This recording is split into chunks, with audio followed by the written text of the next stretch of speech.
Hello everybody, welcome back to the course on Absolute Art Fundamentals. Today we are going to be moving away from building stuff and moving on to spacing. So this is the first fundamental that is less about simply how to draw and more how you approach your art rather than physically creating it. Spacing is the first step to how you think about your composition, that is, the layout of your work, and how you intend for your work to be depicted.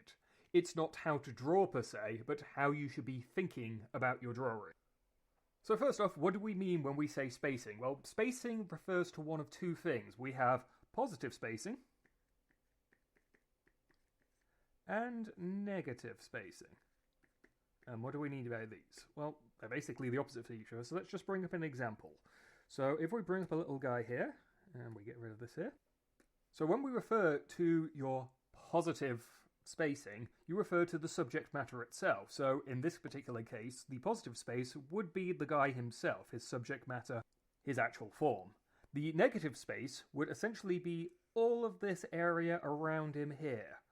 So this is the area where we simply don't draw anything, or if we draw something, it's something not of consequence. It's not the focus of the subject. So these lines here, although I've drawn them, they would be considered part of negative space. That's an important first step to realize. Negative space itself isn't just simply what you don't draw. It can be, but it can also be the things you draw. So it may be a case of, say, like if you were to draw like a building around this guy, you may make a point of drawing a quick line of floorboards around him.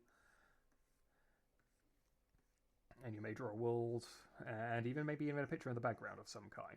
But all of that would be considered the negative space if it is not the focus of your art. So the positive space is what you intend to be the important parts.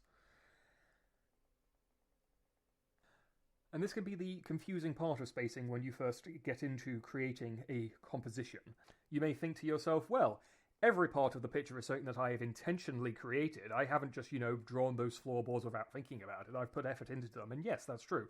But if that's not the intended subject piece, then that's really more the window dressing of your composition, rather than the actual subject piece itself. That's all the background details.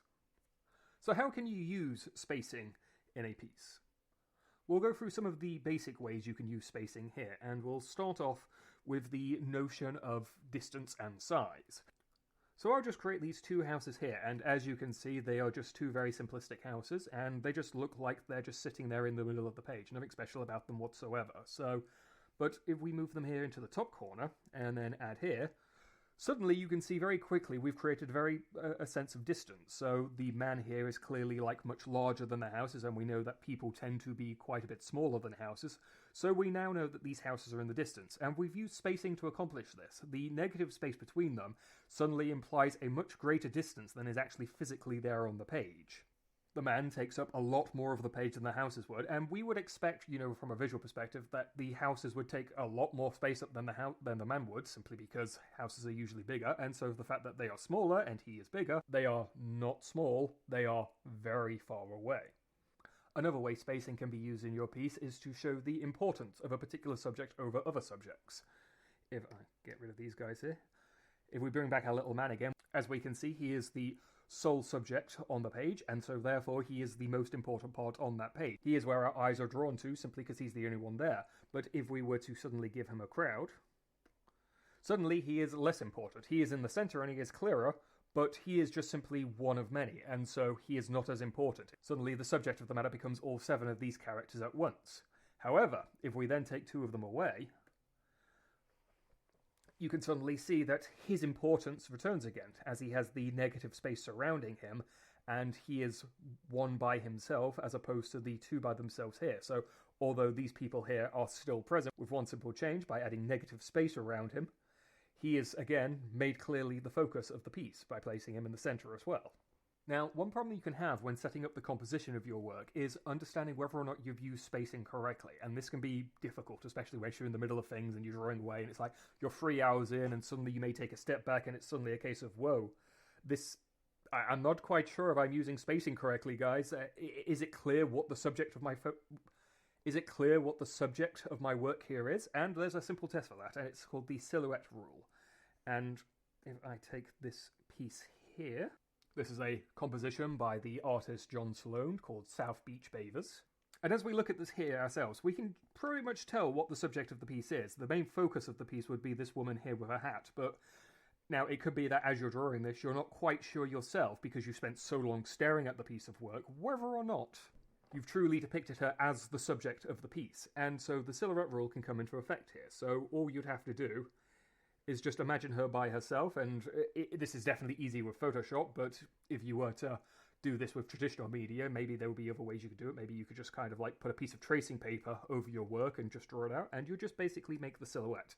And as we can see here, if we move the art piece, she is very clearly still a person putting something on her head. It's a little less obvious that it's a hat, but you can generally see that this is a person here, and it's clearer. And if we were to compare that with another character on the beach, such as this man lying down here, we can take away the art piece here, and we can suddenly see that it's not really clear what he is there. So we know from the piece that it's a man lying down, but it's a case of when he's there by himself, suddenly it's not so clear. And this is a good thing.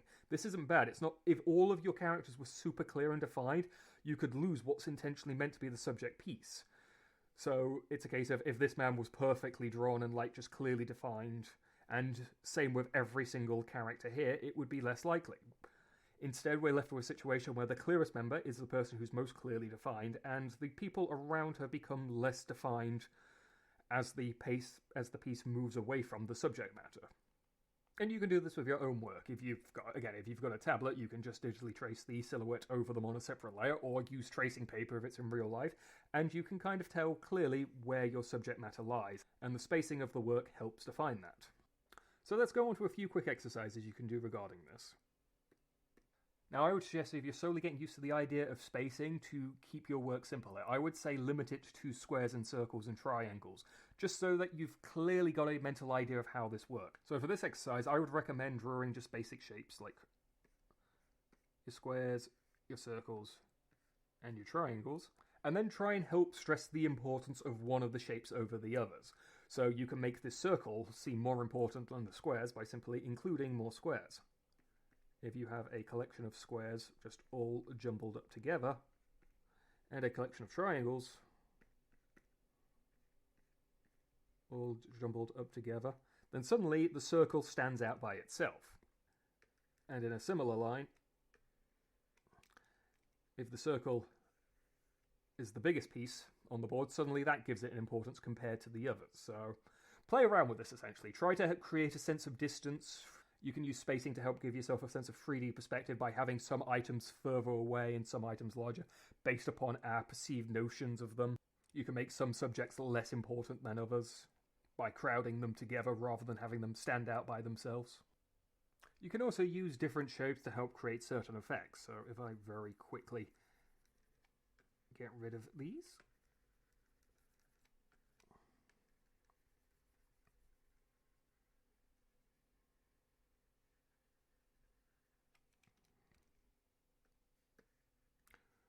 Knock this on its own layer.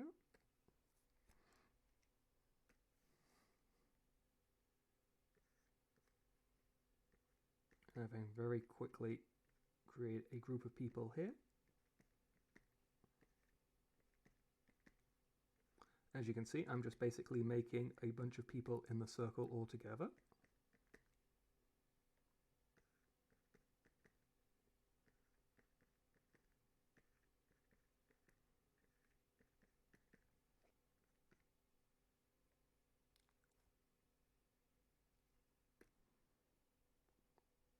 And then on the outside of that,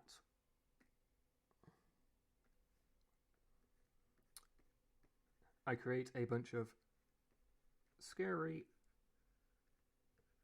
looking eyes with triangles, just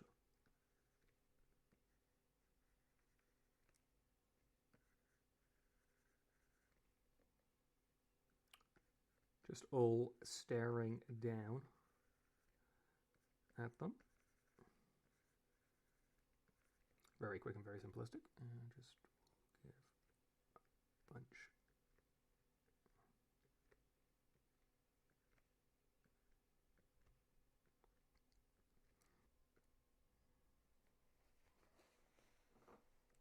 You can see here that we've used shapes and spacing to give the feeling of a group of trapped individuals surrounded by some unknown darkness. And this is just a very basic example of using spacing, positive space and negative space and shapes in order to create a basic composition. So I hope you learned something from all that, and I hope you're enjoying these videos, and I will see you in the next episode.